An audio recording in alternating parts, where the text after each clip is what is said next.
Hello, I am Alia. You are watching Breaking Barriers. अपने कल के प्रोग्राम में मैंने एक डिटेल रिपोर्ट पेश की थी जिसमें आपको ये बताया था कि पाकिस्तान पर डेट लाइबिलिटीज किस हद तक क्रॉस कर चुकी है लिमिट, और इस सिचुएशन के रिजल्ट के तौर पर क्या मसाइल, क्या प्रॉब्लम्स हमारे सामने आ सकती हैं। प्रॉब्लम्स तो पहले ही बहुत ज्यादा हैं, लेकिन सबसे बड़ी प्रॉब्लम ये है कि आईएमएफ का एक ट्रैप है जिसमें हम फंस चुके हैं। एक ऐसा शिकंजा, एक ऐसा जाल बुना गया है। और जाहिर है कि आईएमएफ के जो रूल्स एंड रेगुलेशंस होते हैं वो तो ऐसे ही होते हैं, हमें पता ही है। लेकिन क्योंकि हमारी जो कंडीशन है उसको देखते हुए अब हम उन पे जब अमल दरामद करेंगे तो हमें क्या क्या कुछ फेस करना पड़ सकता है।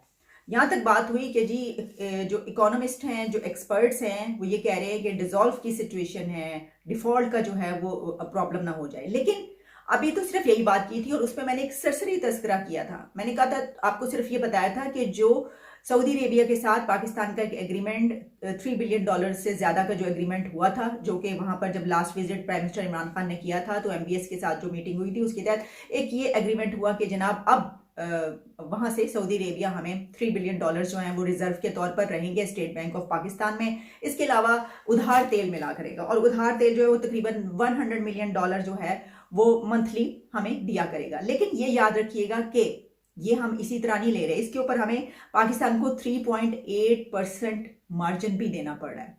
उसके बगैर तो कुछ नहीं है। यानी आप जब तक आपको जितना मिलता है उससे आप 100% ज्यादा दूसरे को पे नहीं कर देते आपको। लेकिन यहां पर 100% पे करने की बात नहीं है, यहां पर बात बहुत आगे निकल गई है। इसकी वजह यह है कि जो रिपोर्ट्स अभी हमारे सामने आ रही हैं, जो टेलीविजन प्रोग्राम्स में बात हो रही है, और जो फाइनेंस मिनिस्ट्री की तरफ से कहा गया है कि जो इसकी डिटेल्स सामने आई हैं, वो तो मेरा ख्याल है कि अगर ये डिटेल्स बिल्कुल सही हैं और ये बिल्कुल रिपोर्ट की जा रही है तो फाइनेंस मिनिस्ट्री को खुद भी ये बताना चाहिए, आवाम को, गवर्नमेंट को बताना चाहिए कि भाई ये शराइत है, खुद सामने रखना चाहिए।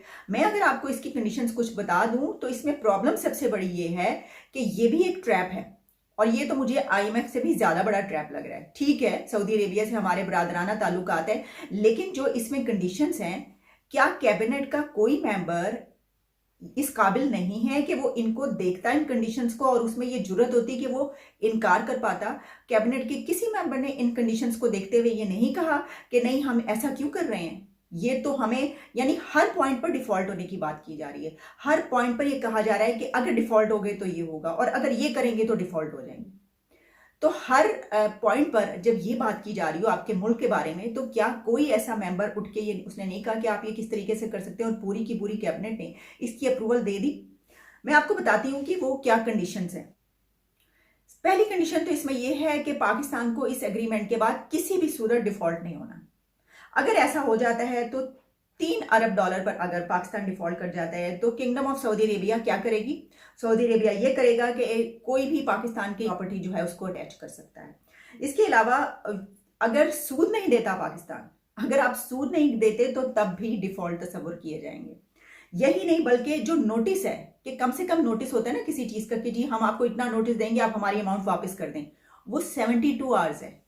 सऊदी अरेबिया ने इस एग्रीमेंट में ये कंडीशन रखी है कि 72 घंटे के अंदर वो चाहे तो अपनी अमाउंट वापस ले सकता है, और वो कहेगा कि अमाउंट दे दो हमें, और पाकिस्तान को हर सूरत 72 घंटे के अंदर उसकी अमाउंट वापस करना होगी। आपको याद होगा पहले भी एक दफा गुस्से में आकर हमने, जब उन्होंने पैसा वापस मांगा था, तो हमने ले लू के इधर उधर से कहीं पे जो है वो पीएम ने पैसा उनका वापस किया था। तो ये वाली अमाउंट हम 72 घंटे के अंदर अगर वो मांग लेते हैं, कोई ऐसा डिस्प्यूट हो जाता है, तो हम किस तरीके से वापस करेंगे।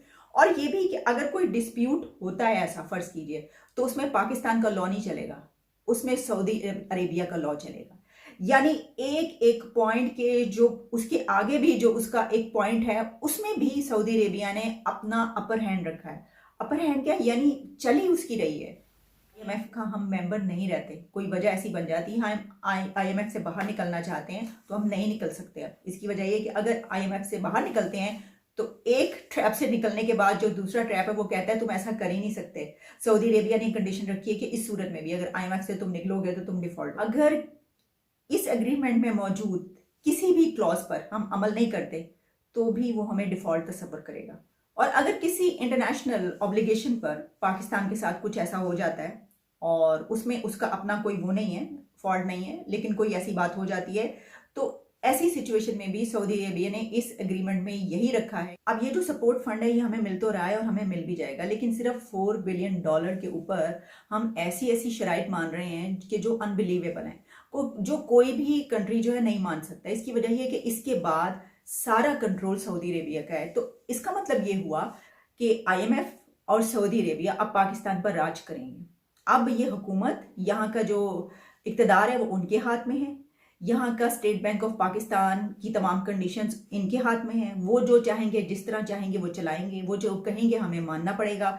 अगर हम नहीं मानेंगे तो उनकी, तो इसमें से फ़र्ज़ कीजिए अगर ये 15 कंडीशंस हैं, इसमें से सिर्फ एक कंडीशन वो सामने रखेंगे कि भाई ये लो डिफ़ॉल्ट हो गए हो। तो अगर ये कहा जाए कि सऊदी अरेबिया तो बहुत बरादराना ताल्लुकात हैं उससे, ये तो एक भाइयों जैसा सलूक है और सऊदी अरेबिया कैसे कर सकता है पाकिस्तान के साथ इस तरह, तो फिर तो मेरा ये ख्याल है कि अगर हम इस एक ख्वाब के ऊपर जिंदा हैं, हम एक इस ड्रीम में जी रहे हैं कि नहीं नहीं हमें तो वो कुछ भी हो जाए हमारे साथ, हमें आईएमएफ छोड़ना भी पड़े, अगर हमें जो है हम सूद ना दे पाएं, अगर हम जो उसने कंडीशंस रखी हैं उसमें से किसी क्लॉज पर अमल ना कर पाएं, अगर कुछ इस तरह से हो जाए तो तब कहा तो है उसने, कंडीशंस रखी तो हैं इस एग्रीमेंट में, लेकिन वो ऐसा करेगा नहीं। और अगर करने की कोशिश करेगा तो हम किसी से कहलवाएंगे। वहाँ पर जो है हमारे जनरल राहील शरीफ मौजूद हैं। इसके अलावा जो है वो उनके ऊपर प्रेशर डलवाया जाएगा। हम उनके लिए बहुत कुछ करते हैं तो वो हमारे लिए क्यों नहीं बहुत कुछ करेंगे, तो वो ऐसा कुछ नहीं करेंगे। ये तो सिर्फ लिखत पढ़त है।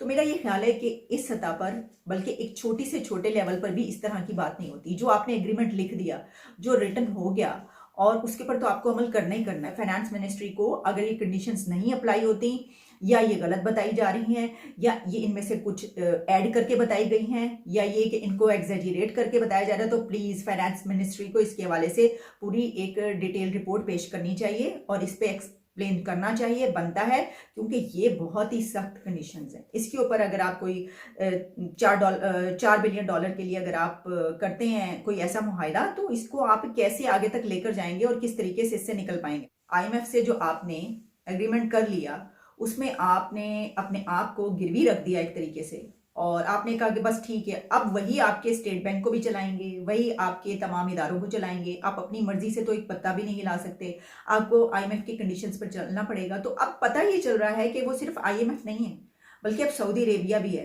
कि सऊदी अरेबिया की डायरेक्शंस पर अब हमें चलना पड़ेगा।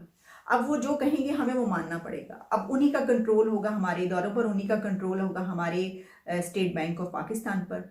एक अपने आप को क्या कहना चाहिए कि ऐसा कंट्री जो ये कहता है कि हम खुद मुख्तार हैं, एक सॉवरेनिटी की हम बात करते हैं, तो इस सिचुएशन में क्या आप अपने आप को दूसरे कंट्रीज के आगे गिरवी नहीं रख देते इस तरह के एग्रीमेंट्स करने में? और फिर इस पर यह भी देखना होगा कि क्या पास्ट में किसी गवर्नमेंट ने इस तरह की कंडीशंस पर कोई एग्रीमेंट किया है। देखिए, अगर तो पास्ट में ऐसा हुआ है और किसी पाकिस्तान की हुकूमत ने ऐसे कोई मुआहदे किए, ऐसे कोई कॉन्ट्रैक्ट हुए हैं, तो फिर तो हम कहेंगे कि भाई ये तो एक रूटीन का हिस्सा ही है। आईएमएफ के मुआहदे तो पहले होते रहे, लेकिन हमें ये देखना होगा कि क्या आईएमएफ के मुआहदे जो पहले होते रहे उसमें ये सारी कंडीशंस शामिल थी। और फिर ये भी कि चलें, आईएमएफ के लिए इस वक्त जो पाकिस्तान की सिचुएशन है उसको देखना बहुत जरूरी है। ये मुख्तलिफ है, जो इकोनॉमी की इस वक्त सूरत हाल है उसको देखते हुए अगर आपने उसको वो कहते हैं ना, कड़वा घूंट भर कर आपने उसमें शामिल हो भी गए, तो सऊदी अरेबिया का जो ये मुआहिदा है इसमें फिर उसके बाद ये लेने की क्या जरूरत है? अगर ये वाली हैं, ये सब क्लॉजेज उसमें मौजूद हैं, ये सब शिक्के उसके अंदर मौजूद हैं, और इससे पहले किसी और हुकूमत ने इस तरह का कोई एग्रीमेंट नहीं किया, कोई कॉन्ट्रैक्ट नहीं किया, और ये पहली दफा ऐसा हो रहा है, तो फिर इसको देखना पड़ेगा कि ये वाली शिक्के क्यों शामिल की गई हैं। बल्कि फर्ज कीजिए अगर कभी पहले हुआ भी है तो वो भी गलत हुआ, आप ऐसी शिक्के कैसे इस्तेमाल कर सकते हैं किसी उसमें। तो ये जो तरीन साहब है ना, शौकत तरीन साहब, ये तो यूं छू करके उड़ जाएंगे। ये थोड़ी दिन के लिए आए हैं, जिस तरह वो आए थे शौकत अजीज साहब, वो आए थे ना, इसी तरीके से बहुत सारे आते रहे यहाँ पर और जाते रहे। ये सब जो हैं ये चले जाते हैं अपना काम दिखा के, अपनी सैलरीज लेकर, अपने बड़े बड़े जो पर्क्स होते हैं, जो गाड़ियाँ होती हैं, सब कुछ उसमें ऐश करके अपने आप को एक ऐसे हाई लेवल डेजिग्नेशन पर पीएम के साथ रहते हुए प्राइम मिनिस्टर हाउस में बड़े बड़े वो विजिट्स कर रहे हैं, आईएमएफ के लोगों से मिल रहे हैं, हर चीज़ जहाँ पर वो इंजॉय करके ये सब कुछ चले जाएंगे। तो इसको भुगतेगा कौन? पाकिस्तान की हुकूमत। तो ये हालत ज़ार है, इसको देखने की ज़रूरत है। इजाज़त दीजिए, दोबारा होती मुलाकात आपसे। Good bye.